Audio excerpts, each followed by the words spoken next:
আমার পিছনে এই পরিমাণ মেহনত করছেন যে আমাকে রাত্রে 3টার সময় হুজুর পিটায়া ঘুম থেকে উঠাইছেন, উঠানোর পরে হুজুর আমার হাতের লেখাগুলো যেন সুন্দর করতে পারি। আমার পিছনে যত উস্তাদের মেহনত, সবার মেহনতকে যদি একত্র করা যায়,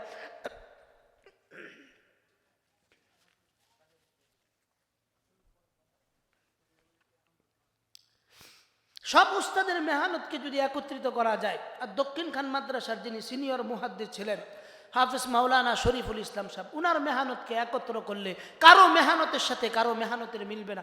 উনি এই পরিমাণ মেহনত দিছেন, আমার হাতের লেখার যে সৌন্দর্য, এটাও শরীফুল ইসলাম সাহেবের হাতের কামায়। আমি যেইটুকুন এখন বলতে পারি, হুজুর আমাকে বৃহস্পতিবার দিন যখন সাপ্তাহিক বক্তৃতা সেমিনার হইতো, শরীফ সাহেব আমাকে রাত্রে 3টার সময় জাগায় দিতেন, জাগায় দিয়ে বলতেন মসজিদের বারিন্দায় যা, 2 ঘন্টা 5টার সময় আজান দিব, এই 2 ঘন্টা তোর কাম হইল এই বক্তৃতা পুরাটা মুখস্থ কইরা ফজরের আগে আমারে শোনাবি, শোনানোর পরে তোর জন্য ফজরের পরে 9টার সময় ক্লাস, ফজরের পর থেকে নিয়ে 9টা পর্যন্ত ঘুমাবি, এর আগ পর্যন্ত তোর ঘুম নাই। হুজুরের সেই মেহনতের বদৌলতে হুজুর যে আমাকে প্রথম যে বক্তব্য শিখাইয়া দিছিলেন, বাইরে সেরা শাসন করে সেরা উস্তাদ যে আমাকে যে বক্তৃতা মুখস্থ করাইয়া দিছিলেন, আদৌ পর্যন্ত আমার সেই বক্তৃতাটা পুরাটাই আমার এখন পর্যন্ত মুখস্থ আছে।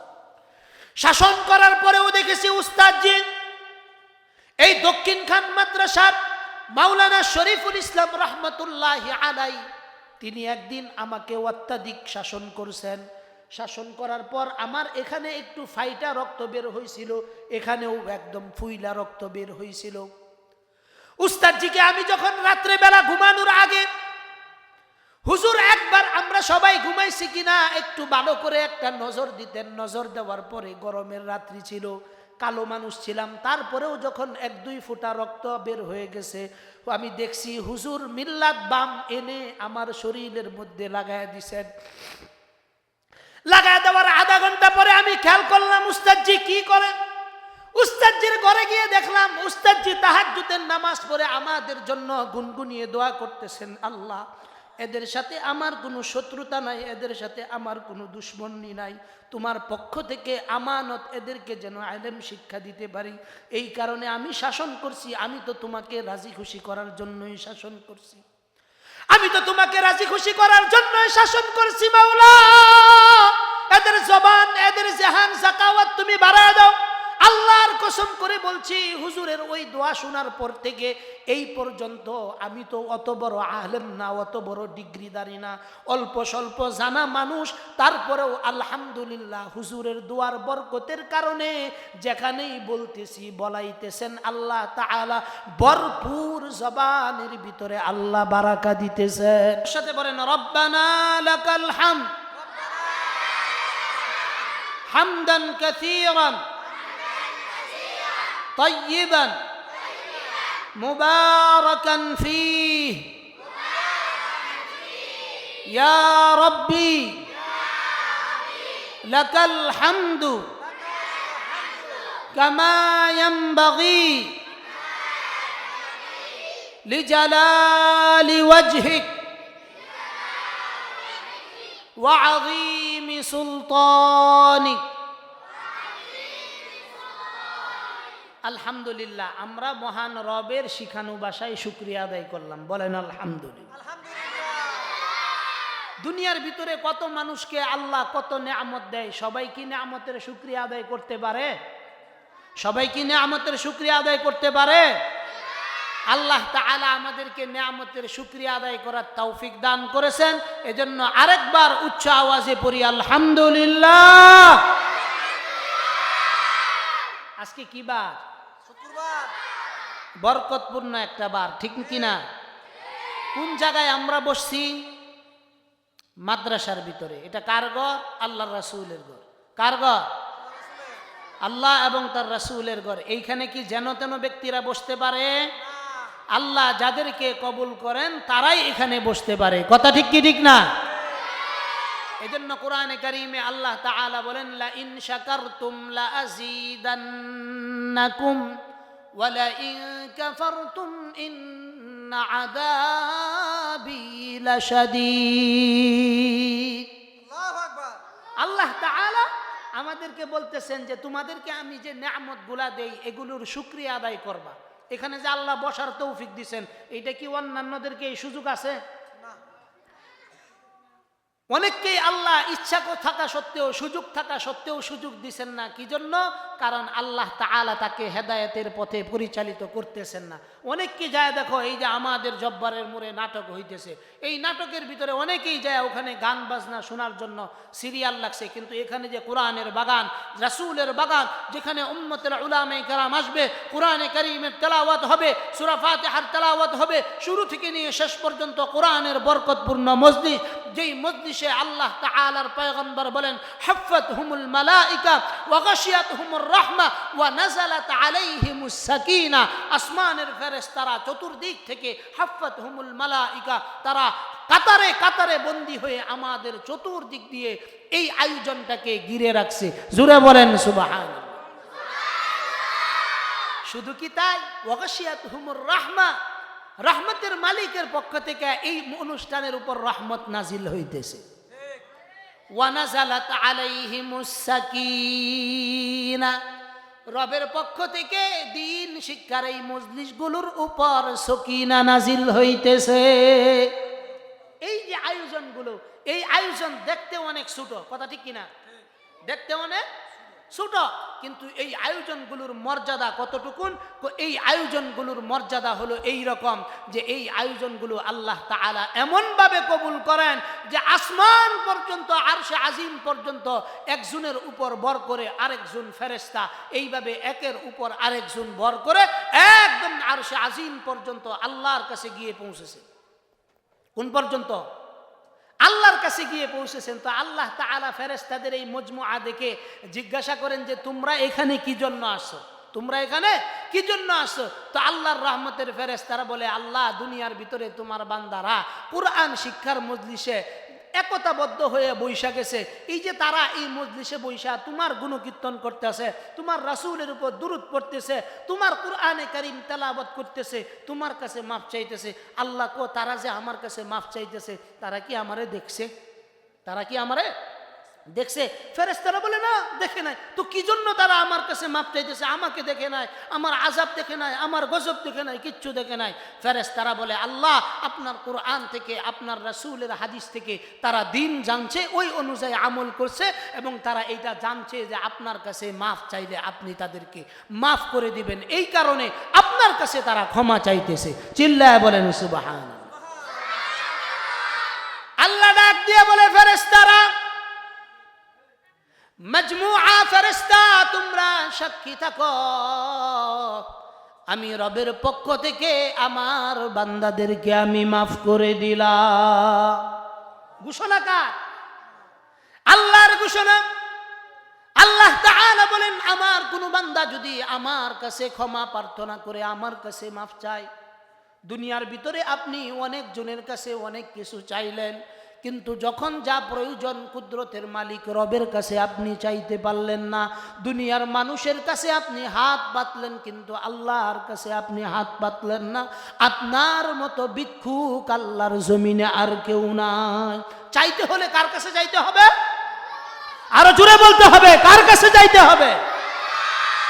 আল্লাহর কাছে চাইতে হবে। কি জন্য? আমাদেরকে দিবেন তিনি কে? ছাত্র একজন, তার জেহান শক্তি ভালো না, আল্লাহ বলেন আমার কাছে চাও। আল্লাহ তাআলা দোয়া শিখায় দিয়েছেন। আল্লাহ তাআলা দোয়া শিখায় দিয়েছেন, হে ছাত্র, তুমি যখন কোরআনে কারীম তেলাওয়াত করবা, তোমার এই তেলাওয়াত যদি মুখস্থ না থাকে, আল্লাহ তাআলা আমাদেরকে দোয়া শিখায় দিয়েছেন, রব্বি জিদনি ইলমা। আল্লাহ বলেন যে আমার কাছে দোয়া করো, আমার কাছে চাও, তো আমি তোমার ইলম, আমি তোমার জেহান যাকাওয়াত সব কিছু আমি বৃদ্ধি করে দিব। জোরে বলেন সুবহানাল্লাহ। নবীর কাছে যখন কোরআন আসলো, নবীজি কোরআনে কারীম শুধু তেলাওয়াত করতেছেন, মুখস্থ করার জন্য নবী শুধু চেষ্টাই করতেছেন। আল্লাহ তাআলা নবীকে অভয় দিতেছেন, নবী, আমার এই কোরআন আমি আপনাকে দান করেছি। এই কোরআন আমি যেহেতু দান করেছি, এইটা কিভাবে সংরক্ষণ করতে হবে এটার জিম্মাদারি একমাত্র আমি রবের। কোরআনে কারীমে আল্লাহ তাআলা বলেন, ওয়ালাউ আলকা মাআযীরা লা তুহার লিসানাকা লিতা'জালা বিহি ইন্না আলাইনা জামআহু ওয়া কুরআনা। চিল্লায় বলেন আল্লাহু আকবার। আল্লাহ তাআলা বলেন, নবী আমার, কুরআন মুখস্থ করার জন্য আপনার কষ্ট করার দরকার নাই, বারংবার আপনার পড়ার দরকার নাই, বারংবার কষ্ট করে আপনার পড়ার দরকার নাই। আল্লাহ তাআলা বলেন, লা তুহাররিক বিহি লিসানাকা লিতা'জালা বিহি, নবীজি আপনাকে খুব বেশি মেহনত করতে হবে না। আল্লাহ তাআলা পরের আয়াতে নবীজিকে বলে দিতেছেন, নবী আমার, আপনি যদি এই কুরআনকে স্বাভাবিকভাবেও পড়েন, আমি রব ইন্না আলাইনা জামআহু ওয়া কুরআনা, না আল্লাহ তাআলা বলেন, নবী আমি আপনার সিনার ভিতরে এই কুরআনকে জমা করে দিব, একত্রিত করে দিব, আপনি ভুলবেন না। চিল্লায় বলেন সুবহানাল্লাহ। সেই ধারাবাহিকতায় হেরা গুহার সেই ধারাবাহিকতা নিয়ে এই পর্যন্ত কুরআনে কারীমের প্রতিটা হরফ, প্রতিটা নক্তা, প্রতিটা জের, প্রতিটা জবরকে আল্লাহ তাআলা এক সিনা থেকে আরেক সিনা ধারাবাহিকভাবে আল্লাহ তাআলা সংরক্ষণে রাখছেন। কিভাবে আল্লাহ তাআলা সংরক্ষণে রাখছেন? নবীজি কুরআনে কারীম তেলাওয়াত করেছেন, নবীজির কাছ থেকে শিখে শিখে সাহাবায়ে কেরাম নবীজির পক্ষ থেকে কুরআনে কারীম শিখেছেন। বিভিন্ন পাতার মধ্যে লিখে রাখছেন, পাথরের মধ্যে লিখে রাখছেন, বিভিন্ন কারুকার্যের ভিতরে লিখে রেখে 30 পারা কুরআনকে আল্লাহ তাআলা আমাদের পর্যন্ত পৌঁছে দিয়েছেন। আল্লাহ তাআলা নিজেই ঘোষণা করতেছেন, ইন্না নাহনু নাযালনা যিকরা ওয়া ইন্না লাহু লাহাফিযুন। চিল্লায় বলেন আল্লাহু আকবার। আল্লাহ তাআলা বলেন, নবী ইন্না নাহনু নাযালনা যিকরা, নবী এই কুরআন আমি নিজে নাজিল করেছি। এই কুরআনকে পূর্ণ সংরক্ষণ করার জন্য যা যা প্রয়োজন আমি রব নিজের হাতেই, নিজের মাধ্যমেই আমি এই কুরআনকে হেফাজত রাখবো। এই কুরআনকে হেফাজত করার জন্য অন্য কারো প্রয়োজন নাই। এজন্য পৃথিবীর ভিতরে অনেক কিতাব এই পৃথিবীতে আগমন করেছে। আল্লাহ তাআলা বড় বড় 4টা কিতাব দিয়েছেন, তাওরাত, জবুর, ইনজিল, এছাড়াও 100-র বেশি মুসহাফ, ছোট ছোট কিতাব আল্লাহ তাআলা এই পৃথিবীতে প্রেরণ করেছেন। কোনো কিতাবের এই অস্তিত্ব নাই, কিন্তু কেবলমাত্র শুধুমাত্র পবিত্র কুরআনে কারীম শুরু থেকে নিয়ে শেষ পর্যন্ত একটা হরফ, একটা অক্ষর এখন পর্যন্ত পরিবর্তন হয় না। কে রক্ষা করলো এটা বলেন? এই কুরআনে কারীম কে হেফাজত করলো?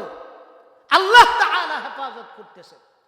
ইয়া কিতাবে জিন্দা কুরআনে হাকিম, হিকমতে উলা ইয়াজালাত কদীম, तुमसा कोई हमदम कोई दम साज नहीं है, बाती तो है हर दम मगर आवाज नहीं है।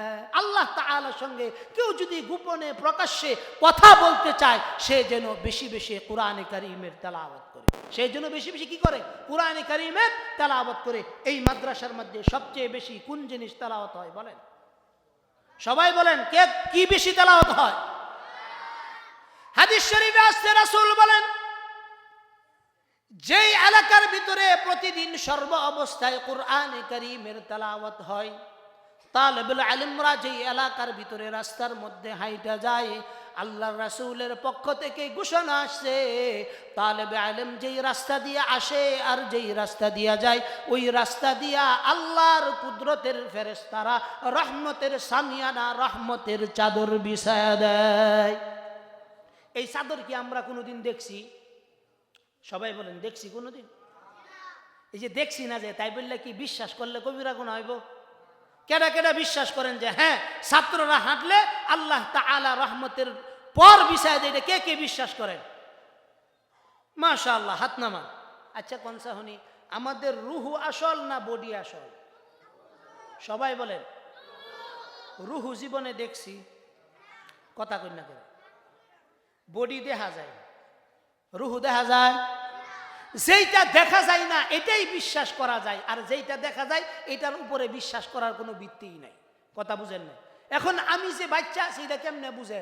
আমার হাত পাও যদি লড়ে তাইলে বুঝে যে রুহু ভিতরে রুহুটা আছে, আর যদি হাত পাও না লড়ে তাইলে গেছে। তাইলে কি গেছে? এই যে আমাদের আসা এবং যাওয়া, তার ভিতরে একটা জিনিস ভালো করে খেয়াল করেন।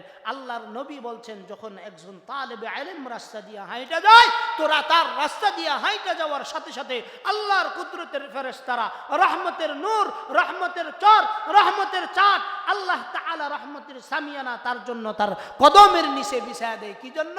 কারণ দুনিয়া এবং এই দুনিয়াকে রক্ষা করার জন্য যতগুলো জিকিরের প্রয়োজন, তার একটা জিকির আল্লাহ তাআলা মাদ্রাসার তালেবে ইলমদেরকে দিয়া আদায় করাইতেছেন। বুঝেন না এই কথা? রাসূল বলছেন, আল্লাহ তাআলা এই দুনিয়াকে ওই পর্যন্ত কিয়ামত করবেন না, ওই পর্যন্ত এই দুনিয়াকে সমূলে ধ্বংস করবেন না, যতক্ষণ পর্যন্ত আল্লাহ আল্লাহ বলনেওয়ালা একজন ব্যক্তি এই পৃথিবীতে যতদিন পর্যন্ত হায়াতে বাঁচবে, ততদিন পর্যন্ত আল্লাহ তাআলা এই দুনিয়াকে ধ্বংস করবেন না। সুবহানাল্লাহ কইতেন না? মাঝে মাঝে দুই একটা সুবহানাল্লাহ থয়ে দিয়েন, যাতে বাড়িতে যায় কোন যায় একটু সুবহানাল্লাহ আলহামদুলিল্লাহ আস্তাগফিরুল্লাহ কইেন মাঝে মাঝে, তে সব হইব, গুনাহ হওয়ার সম্ভাবনা নাই। তো এই জন্য কোরআনে কারীমের এই সমস্ত মজলিসগুলো, এগুলো গুরুত্বপূর্ণ মজলিস। এগুলো কি মজলিস?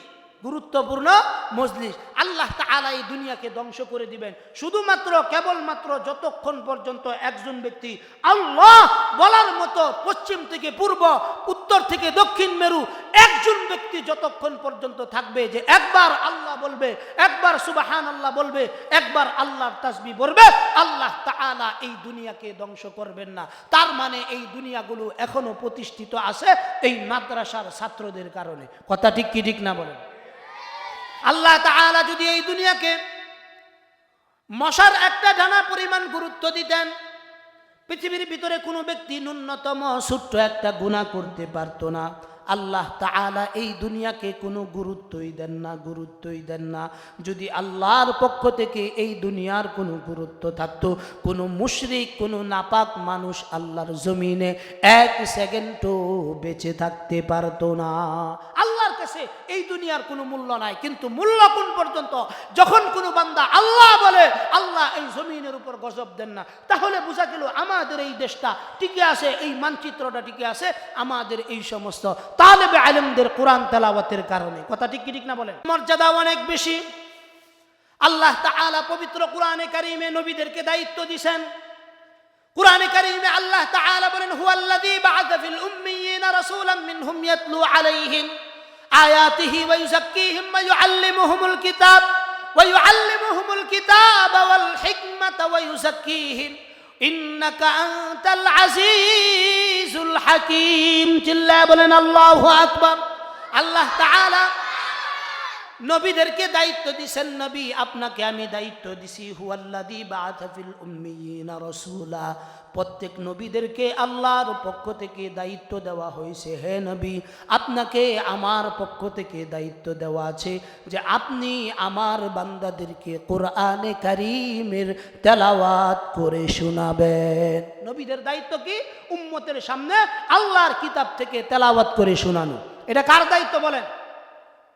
কার দায়িত্ব? এটা নবীদের দায়িত্ব।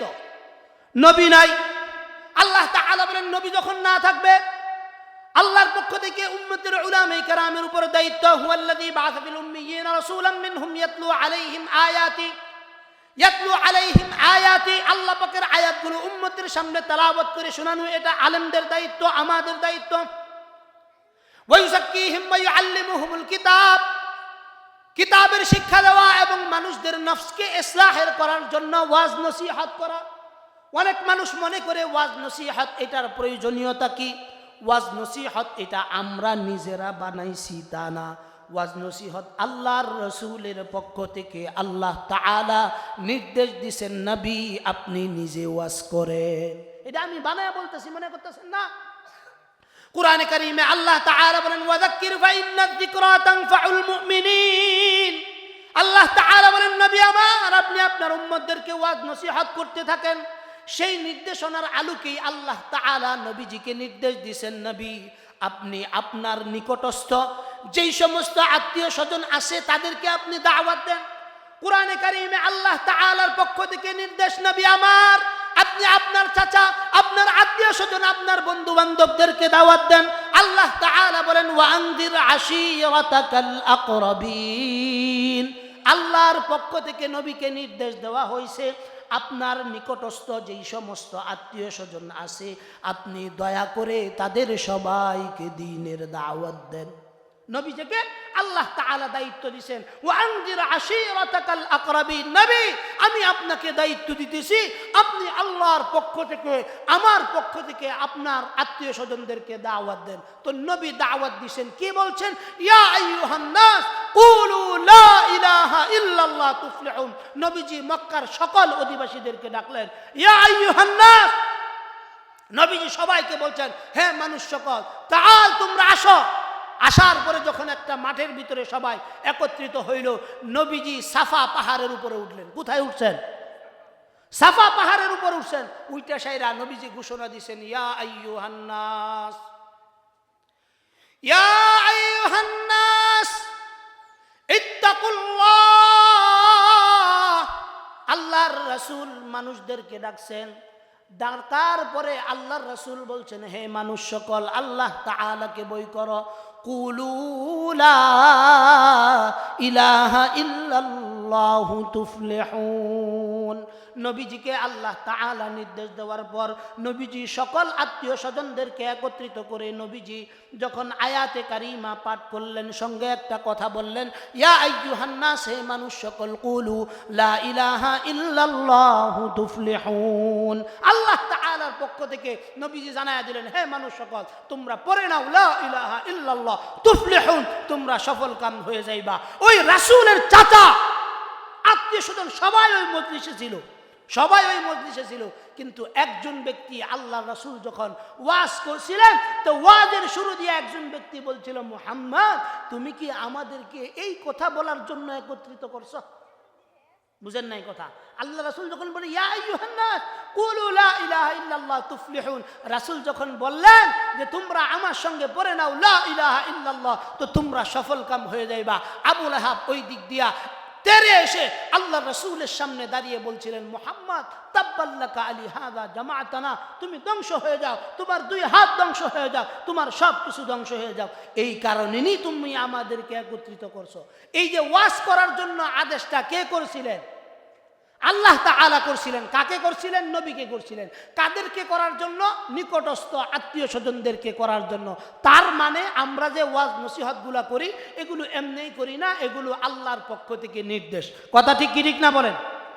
যেই আলোচনা আমি করতেছিলাম সেই আলোচনার দিকেই যাইতেছি। যেহেতু এটা মাদ্রাসার শিক্ষা প্রতিষ্ঠান, আমি ইনশাআল্লাহ মাদ্রাসা শিক্ষা বিষয়ে, উস্তাদের আদব বিষয়ে কয়েকটা কথা বলবো ইনশাআল্লাহ। যেহেতু আরেকটা মাহফিল আমার আছে ডাকির বিটা, চইলা যাবো অল্প সময়ের ভিতরেই ইনশাআল্লাহ। আমার পরে ইনশাআল্লাহ ঐতিহ্যবাহী সিস্তুর বাজার কেন্দ্রীয় জামে মসজিদের সম্মানিত ইমাম ও খতিব হাফেজ মাওলানা মুফতি ইয়াহিয়া সুতারপুরি হাফিজাহুল্লাহ, তিনিও চলে আসতেছেন অল্প সময়ের ভিতরে ইনশাআল্লাহ। তিনি চলে আসবেন। আমি সর্বোচ্চ হয়তো 15-20 মিনিট আপনাদেরকে বিরক্ত করব। এই বিরক্তের ভিতরে কয়েকটা কথা বলে যাব, এগুলো স্মরণ রাখার চেষ্টা করবেন। এই ছাত্ররা, তোমরা খুব করলো, এখন থেকে যেই কথাগুলো বলবো এই কথাগুলো একটু ভালো করে খেয়াল করবা। এই ছেলে, এদিকে থাকো, আর একটা আওয়াজও করবেন অন্যদিকে। এখন থেকে যেই কথাগুলো বললাম এগুলো একটু গ্রহণ করবে, ঠিক আছে? দমক দিছে রাক্ষসা, আল্লাহ মাঝে মাঝে দমক দেয়, এই কারণে আমিও দিলাম। এটা কোনো কষ্টের কিছু নাই, ঠিক আছে? কথাগুলো ভালো করে শুনবা তো ইনশাআল্লাহ। মাদ্রাসা এটা কিসের বাগান? সবাই বলেন, মাদ্রাসা হ্যায় বাগে জান্নাত, মুআল্লিম হ্যায় মিথলে গুল, शहद उसमें अलमदी है, तलाबा है बुलबुल। मदरसा है बागे जन्नत, मुअल्लिम है मिथले गुल, शहद उसमें अलमदी है, तलाबा है बुलबुल। মাদ্রাসা হইল জান্নাতের, জোরে বলতে হবে, মাদ্রাসা কি? মাদ্রাসা है बागे जन्नत, मुअल्लिम है मिथले गुल, शहद उसमें अलमदी है, तलाबा है बुलबुल। মাদ্রাসা হলো জান্নাতের বাগান। এটা আমার কথা না।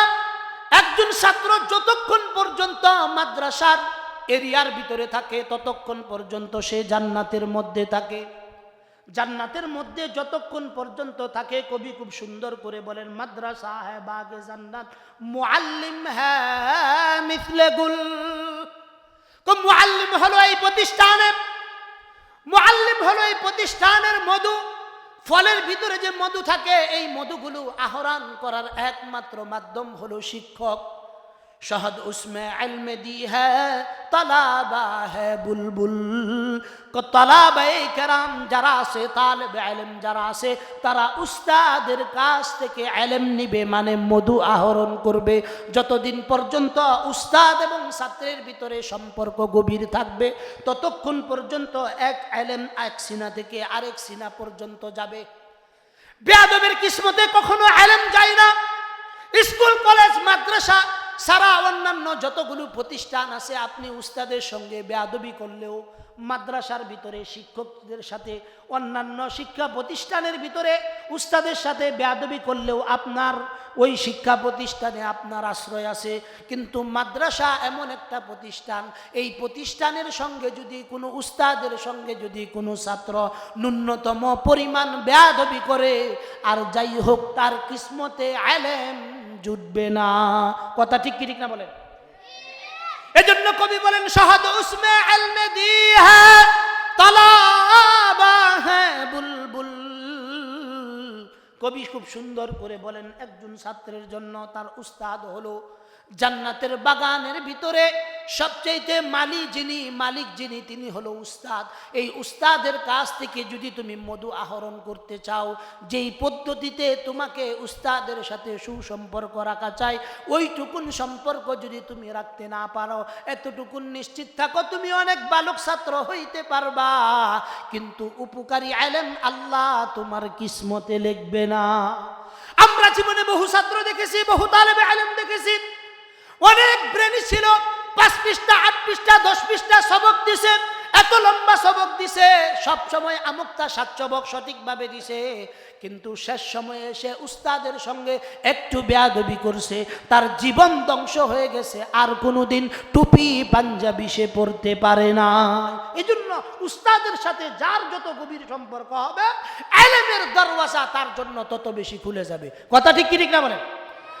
উস্তাদ আর ছাত্রের সম্পর্ক গভীর হওয়া চাই। উস্তাদ ছাত্রকে ভালোবাসবে আল্লাহর জন্য। উস্তাদের ভিতরে যে ইলমটুকুন আছে, এই ইলমটুকুন বিলানোর জন্য উস্তাদ মুখিয়ে থাকবেন ছাত্রকে শিক্ষা দেওয়ার জন্য। শুধুমাত্র মুহতামিম সাহেব মাদ্রাসায় উপস্থিত আছেন কিনা এই চিন্তা করে শিক্ষা দেওয়া যাবে না। একটা জিনিস মনে রাখেন, এই ছাত্র আপনার কাছে আমানত। কিয়ামতের দিন আল্লাহ তাআলা ওয়াল্লাযীনা হুম লিআমানাতিহিম ওয়া আহদিহিম রাউন, আল্লাহ বলেন যারা আমানত রক্ষা করে, আল্লাহ তাআলা বলেন কাদ আফলাহাল মুমিনুন, মুমিনদের 7টি গুণ সিফাত বর্ণনা করেছেন। তার ভিতরে এটাও একটা গুণ যে মুমিন তার ছাত্রর যে আমানত আছে, এই আমানতের খেয়ানত করবে না, আমানতের হেফাজত করবে। এটা উস্তাদের আলামত। আর ছাত্রের কাজ হলো উস্তাদের সাথে গভীর সম্পর্ক রাখবে। কথা ঠিক ঠিক না বলেন? আজকের দিনে আমাদের ছাত্ররা বাড়িতে যাওয়ার লাগিয়া বৃহস্পতিবার আইলে পাগল হয়ে যায়। কথা ঠিক না বেটি? হ্যাঁ, কেডা কেডা বৃহস্পতিবার আইলে বাজ্যাবের লাগে মাথা নষ্ট হয়ে যায়। হাতু টানছে দিই, হাসা কথা কইন, কেউ কইন না, হাসা ডাকুন, কোনো সমস্যা নেই, এটা ডরের কিছু না। আমার এক উস্তাদ কইতো, তোরা যদি সিনেমা দেখবার মন চায় আমার ট্রেন কয়ে যাবে। তা আমরা এই কথাটা বিশ্বাস করতাম না। একদিন দুষ্টামি হেরা কইছিলাম, শরীফ সাহেব মারা গেছে, আল্লাহ জান্নাতবাসী করুক। অনেক বড় উঁচা লম্বা উস্তাদা ছিলেন, দক্ষিণ খান চেয়ারম্যান বাড়ি মসজিদের দীর্ঘদিন খতিব ছিলেন। হুজুর মারা গেছেন, আল্লাহ হুজুরকে জান্নাতবাসী করুন। হুজুর আমার পিছনে এই পরিমাণ মেহনত করছেন যে আমাকে রাত্রে 3টার সময় হুজুর পিটায়া ঘুম থেকে উঠাইছেন। উঠানোর পরে হুজুর আমার হাতের লেখাগুলো যেন সুন্দর করতে পারি। আমার পিছনে যত উস্তাদের মেহনত, সবার মেহনতকে যদি একত্র করা যায়,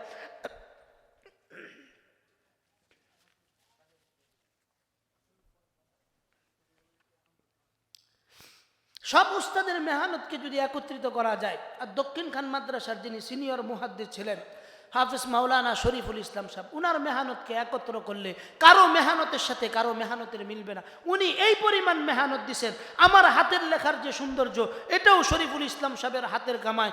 আমি যেইটুকুন এখন বলতে পারি, হুজুর আমাকে বৃহস্পতিবার দিন যখন সাপ্তাহিক বক্তৃতা সেমিনার হইতো, শরীফ সাহেব আমাকে রাত্রে 3টার সময় জাগায় দিতেন, জাগায় দিয়ে বলতেন মসজিদের বারিন্দায় যা, 2 ঘন্টা 5টার সময় আজান দিব, এই 2 ঘন্টা তোর কাম হইল এই বক্তৃতা পুরাটা মুখস্থ কইরা ফজরের আগে আমারে শোনাবি, শোনানোর পরে তোর জন্য ফজরের পরে 9টার সময় ক্লাস, ফজরের পর থেকে নিয়ে 9টা পর্যন্ত ঘুমাবি, এর আগ পর্যন্ত তোর ঘুম নাই। হুজুরের সেই মেহনতের বদৌলতে হুজুর যে আমাকে প্রথম যে বক্তব্য শিখাইয়া দিছিলেন, বাইরে সেরা শাসন করে সেরা উস্তাদ যে আমাকে যে বক্তৃতা মুখস্থ করাইয়া দিছিলেন, আদৌ পর্যন্ত আমার সেই বক্তৃতাটা পুরাটাই আমার এখন পর্যন্ত মুখস্থ আছে।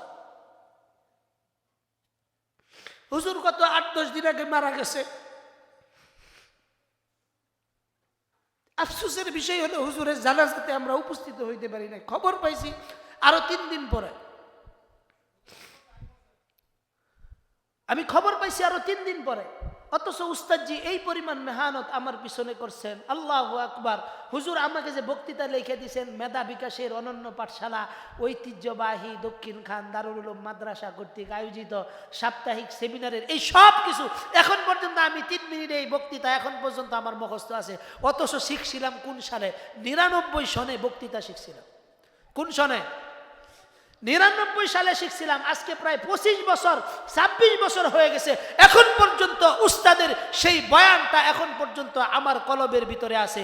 উস্তাদ দুনিয়া থেকে চলে গেছেন, এই যে তিনি ইলম ছড়িয়ে দিয়ে গেছেন, ইলমের যে তিনি আবহ আমাদের পিছনে যে মেহনত করছেন, আসলে আগের উস্তাদ আর এখনের উস্তাদের ভিতরে আকাশ পাতাল ব্যবধান। আমাদের উস্তাদদেরকে দেখেছি আমাদেরকে শুধু শাসন করছেন তা না, শাসন করার পরেও দেখেছি উস্তাদজি এই দক্ষিণ খান মাদ্রাসার মাওলানা শরীফুল ইসলাম রহমতুল্লাহি আলাই, তিনি একদিন আমাকে অত্যাধিক শাসন করছেন। শাসন করার পর আমার এখানে একটু ফাইটা রক্ত বের হয়েছিল, এখানেও একদম ফুইলা রক্ত বের হয়েছিল। উস্তাদজিকে আমি যখন রাত্রে বেলা ঘুমানোর আগে, হুজুর একবার আমরা সবাই ঘুমাইছি কিনা একটু ভালো করে একটা নজর দিতেন। নজর দেওয়ার পরে, গরমের রাত্রি ছিল, কালো মানুষ ছিলাম, তারপরেও যখন 1-2 ফোঁটা রক্ত বের হয়ে গেছে, আমি দেখছি হুজুর মিল্লাত বাম এনে আমার শরীরের মধ্যে লাগায় দিছেন। লাগায় দেওয়ার আধা ঘন্টা পরে আমি খেয়াল করলাম উস্তাদজি কি করেন। উস্তাদজির ঘরে গিয়ে দেখলাম উস্তাদজি তাহাজ্জুদের নামাজ পড়ে আমাদের জন্য গুনগুনিয়ে দোয়া করতেছেন, আল্লাহ এদের সাথে আমার কোনো শত্রুতা নাই, এদের সাথে আমার কোনো দুশ্মনী নাই, তোমার পক্ষ থেকে আমানত এদেরকে যেন ইলম শিক্ষা দিতে পারি, এই কারণে আমি শাসন করছি। আমি তো তোমাকে রাজি খুশি করার জন্যই শাসন করছি, আমি তো তোমাকে রাজি খুশি করার জন্যই শাসন করছি। মাওলা এদের জবান এদের জাহান জাকাওয়াত তুমি বাড়ায় দাও। আল্লাহর কসম করে বলছি, হুজুরের ওই দোয়া শোনার পর থেকে এই পর্যন্ত আমি তো অত বড় আলেম না, অত বড় ডিগ্রিদারি না, অল্প স্বল্প জানা মানুষ, তারপরেও আলহামদুলিল্লাহ হুজুরের দোয়ার বরকতের কারণে যেখানেই বলতেছি বলাইতেছেন আল্লাহ তাআলা ভরপুর জবানের ভিতরে আল্লাহ বারাকা দিতেছেন। এজন্য একজন তালেবে ইলমের দায়িত্ব হলো সে মাদ্রাসাকে নিজের দেশ মনে করবে।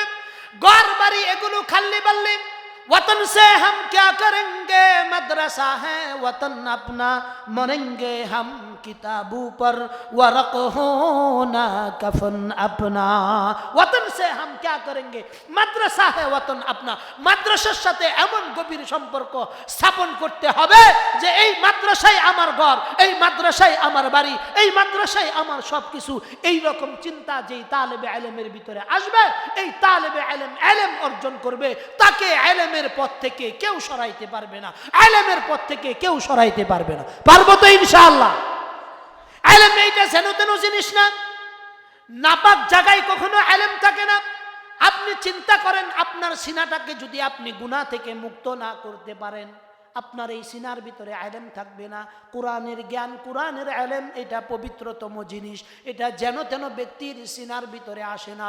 এজন্য আজকে থেকে আমরা তওবা করব, যারা তালেবে ইলম ছাত্র ভাইরা আছি তারা তওবা করব যে আমি আমার উস্তাদের প্রতিটা হুকুম আহকাম মেনে চলার চেষ্টা করব। পারবো তো ইনশাআল্লাহ? উস্তাদের সাথে আমার গভীর সম্পর্ক থাকা চাই। উস্তাদের সাথে কেমন গভীর সম্পর্ক থাকতে হবে? উস্তাদের প্রতিটা আদেশ নিষেধের প্রতি আমার কড়া দৃষ্টি থাকতে হবে। উস্তাদ যেন আমার কথাবার্তায়, আমার আচার ব্যবহারে কোনো মাধ্যমেই যেন উস্তাদ আমার থেকে কোনো সময় কষ্ট না পায়। উস্তাদ যদি আমার জন্য কষ্ট না পায়, উস্তাদ আমার জন্য যদি হাত উঠায় আল্লাহর কাছে দোয়া করে, দুনিয়ার জিন্দিগিও আমার জন্য বারাকার জিন্দিগি হয়ে যাবে, আখিরাতের জিন্দিগিও রবের পক্ষ থেকে বারাকা দিয়া ভরপুর হয়ে যাবে। এই কারণে আমি তালেবে ইলম ভাইদেরকে বলবো, আল্লাহ তাআলার পক্ষ থেকে নির্দেশ, আল্লাহ তাআলার পয়গম্বর আমাদেরকে বলতেছেন দুনিয়ার ভিতরে এমন কোন জামাত নাই, এমন কোন প্রতিষ্ঠান নাই যেই প্রতিষ্ঠান সম্পর্কে আল্লাহ তাআলার পয়গম্বর বলেছেন যে দুনিয়ার ভিতরে তোমরা শ্রেষ্ঠ, তোমার ছাত্ররা শ্রেষ্ঠ। অথচ আল্লাহ তাআলা পয়গম্বর বলতেছেন খায়রুকুম মান তাআল্লামাল কুরআন ওয়া আল্লামা। নবীজি বলেন তোমাদের মধ্যে তারাই উত্তম যারা নিজে কুরআন শিখে এবং অপরকে শিখায়।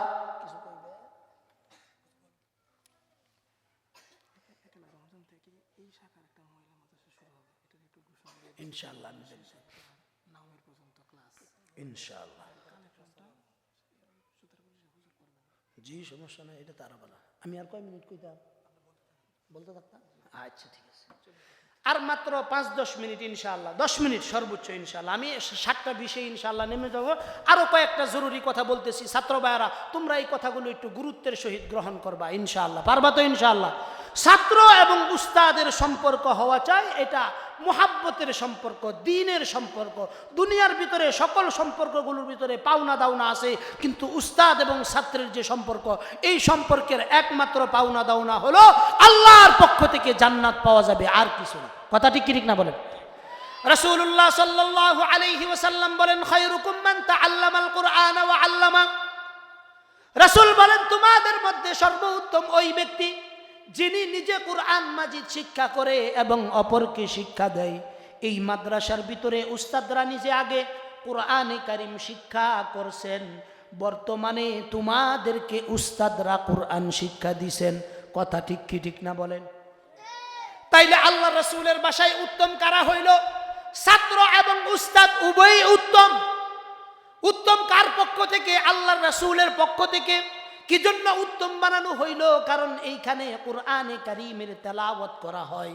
আমি কুরআন শিক্ষার যতগুলো ফজিলত পড়েছি তার ভিতরে সবচাইতে গুরুত্বপূর্ণ ফজিলত হলো আজকের যেই 30টা ছাত্রকে এখানে সবক দেওয়া হবে, এতটুকু নিশ্চিত থাকুন এই সবকের বিনিময়ে এই ছাত্রের যত আত্মীয় স্বজন মারা গেছে, আল্লাহ তাআলা সকল আত্মীয় স্বজনের কবরের ভিতরে ধারাবাহিকভাবে নেকি পৌঁছাইতে থাকবে।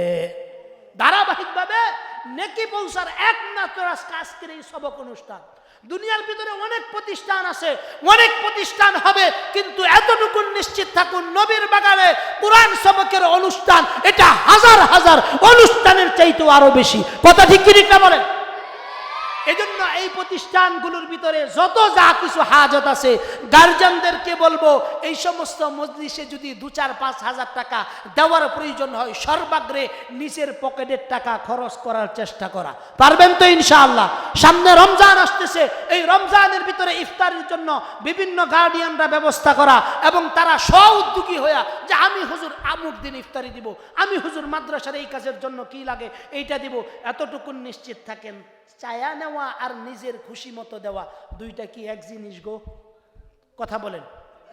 আপনি যখন কেউ একজন আপনার কাছে চাইবে, চাওয়ার পরে যখন আপনি দিবেন, দেওয়ার পরে যিনি চাইতেছেন তিনি একটা নেকি পাইবেন।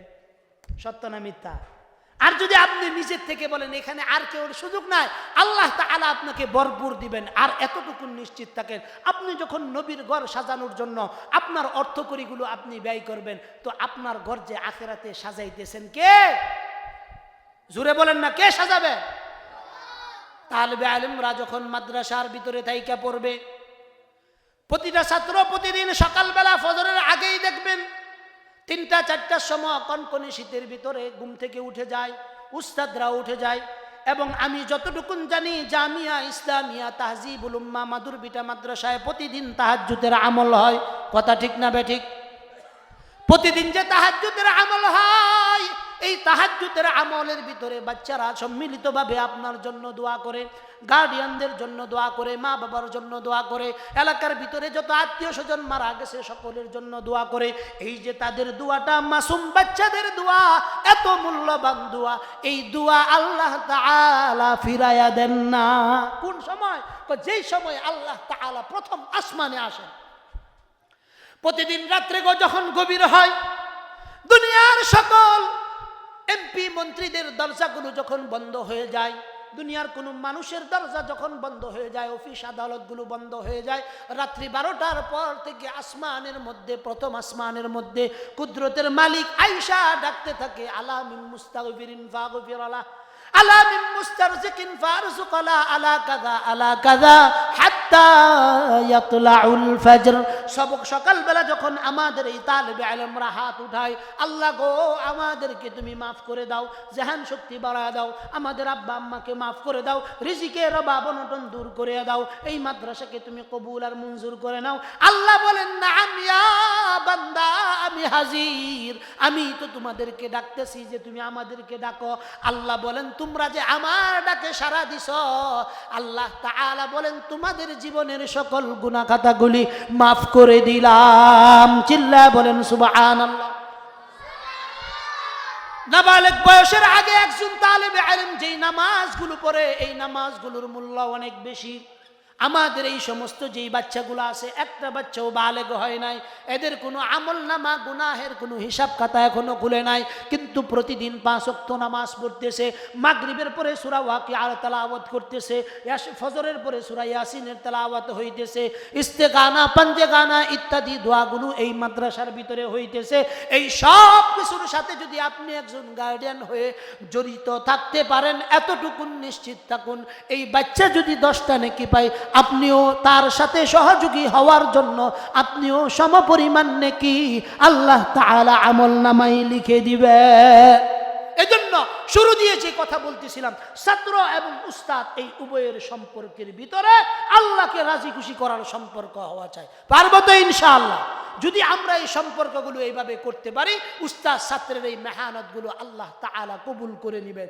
আর যদি আমাদের এখানে দুনিয়াবি কোনো স্বার্থ আমি দেখি না, আলহামদুলিল্লাহ জামিয়া ইসলামিয়া তাহজিবুল উম্মাহ মাদুরবিটা মাদ্রাসার সকল উস্তাদদের সাথে আমার গভীর সম্পর্ক, এবং এই মাদ্রাসার একজন হিতাকাঙ্ক্ষী হিসাবে আমি সর্ব অবস্থায় যেহেতু আসি, আমি আমার হবির বাড়ির ভিতরে যতগুলো প্রতিষ্ঠান আছে ইখলাসের সাথে উস্তাদরা মেহনত করেন, আমার দেখা মতো আমি সাক্ষী দিতেছি, আলহামদুলিল্লাহ আমাদের মাদুরবিটা সর্বাগ্রে আছে ইনশাআল্লাহ। আপনাদেরকে এটা আশ্বস্ত করতেছি, আমি শাহাদা সাক্ষী দিতেছি, এখানে কোনো ব্যবসায়িক কোনো কার্যক্রম নাই, যা হচ্ছে সব আল্লাহ তাআলাকে রাজি খুশি করার জন্য। এই আল্লাহ তাআলাকে রাজি খুশি করার জন্য কাজ যদি ছোট হয়, এটার ভিতরে অনেক বড় বরকত পাওয়া যায়। কথা ঠিক কি ঠিক না বলেন? এজন্য এই মাদ্রাসার ভিতরে ইনশাআল্লাহ আগামী রমজান থেকে এই মাদ্রাসায় আমাদের কিতাব শাখা আলহামদুলিল্লাহ নাহবে মীর পর্যন্ত কিতাব শাখা খোলার সিদ্ধান্ত নেওয়া হয়েছে, এবং এখন থেকেই ইনশাআল্লাহ মহিলা শাখার আলাদা কার্যক্রম, আগে তো 2টা মিলায় একটা ছিল। কথা ঠিক কি ঠিক না বলেন? আর এখন আলহামদুলিল্লাহ 2টা শাখায় আলাদা আলাদা হচ্ছে, ছেলেদের শাখা এখানে থাকবে, মেয়েদের জন্য আলাদা শাখা হইতেছে। আমি সবাইকে আহ্বান করব, আপনার মেয়েকে দিন শিক্ষা দেওয়ার জন্য এই প্রতিষ্ঠানের ভিতরে আপনার মেয়েকে দিবেন। আপনার মেয়ে যেন অন্যান্য মেয়েদের মতো বেপরদায় না চলতে পারে, সে যেন গুনাহের দিকে না যায়, এই কারণে আল্লাহ এবং তার রাসূলের সাথে পরিচয় করায় দেওয়ার জন্য এই প্রতিষ্ঠানে আপনি আপনার মেয়েকে ভর্তি করবেন। পারবেন তো ইনশাআল্লাহ? নিজে শুধু ভর্তি করবেন না, অন্যান্য জায়গা থেকে যাদের আত্মীয় স্বজন আছে, তার 2টা-3টা মেয়ে আছে, আপনি সেই মেয়েকে নিয়ে আসবেন, আসার পরে এই প্রতিষ্ঠানে ভর্তি করবেন। আশা করতেছি ইনশাআল্লাহ খরচগুলো আপনাদের সীমিতভাবেই ইনশাআল্লাহ আমরা করার চেষ্টা করব, আপনাদেরকে এটাও জানায় দেওয়া হবে, অল্প খরচের ভিতরে আপনার মেয়ে পড়তে পারবে। এই কারণে আমার অনুরোধ থাকবে, আপনার ছেলে এবং মেয়ে এতটুকু নিশ্চিত থাকেন, আপনার একটা ছেলে যদি আলেম হয়, আপনি সদকায়ে জারিয়ার একটা রাস্তা আপনার জন্য খোলা হয়ে গেছে। এই সদকায়ে জারিয়া যতদিন পর্যন্ত চলবে, এই ছেলে যতদিনকে হাফেজ বানাবে, আলেম বানাবে, হাদিস শিক্ষা দিবে, দ্বীন শিক্ষা দিবে, এতটুকু নিশ্চিত থাকুন আপনি কবরে থাকবেন, সদকায়ে জারিয়ার রাস্তা আপনার জন্য খোলা থাকবে। চিল্লায়া বলেন সুবহানাল্লাহ। এই সদকায়ে জারিয়ার রাস্তা কারা কারা করবার চাই, একটু হাতটা দেখবার চাই। গলাটা সারাদিন ভালো করে জোরে লিল্লাহি তাকবীর, লিল্লাহি তাকবীর। কোরআন সুন্নাহর আলো, কোরআন হাদিস যেখানে, শিরক বিদআত যেখানে, লিল্লাহি তাকবীর। আল্লাহ তাআলা এই আয়োজনকে কবুল করুক, সবাই বলেন আমিন। সুতারপুরি সব আইছে না? চাটা খাও, হ্যাঁ রেডি রেডি হয়েছে? আচ্ছা, তে হুজুরে লই আইন, আমি আমারে সাইরা দিন। বাবাজিরা, সর্বশেষ কথা যেটা, আমাদের এখানে মহিলা শাখা শুরু হয়ে যাবে ইনশাআল্লাহ, এবং রমজান থেকে আমাদের নাহবেমির জামাত পর্যন্ত কার্যক্রম শুরু হবে। আপনারা এই কার্যক্রমগুলোর সাথে অর্থ দিয়ে, শ্রম দিয়ে, মেধা দিয়ে, বুদ্ধি দিয়ে সহযোগিতা করবেন, পারবেন তো ইনশাআল্লাহ? এই গার্ডিয়ান কারা কারা আছেন একটু আত্মা দেখবার।